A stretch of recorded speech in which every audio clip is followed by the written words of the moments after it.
Okay, if you're watching this video, you're going to put a new bearing in this bowl, and I'm going to show you why it's so important to make sure that that bearing is seated in the bowl.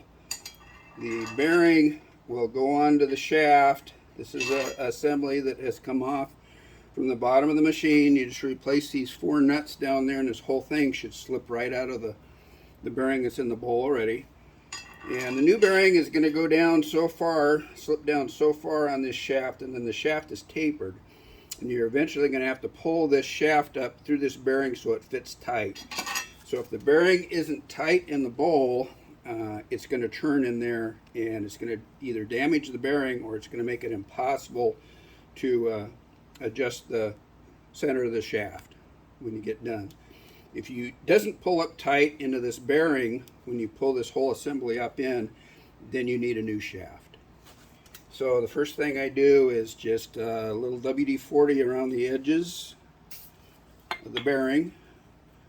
Didn't take much. And it'll fit down in about that far. I just have a spacer and a sledge to drive that down in there. It's going down in now. You have to make sure that's seated all the way in, and you can hear when it's seated.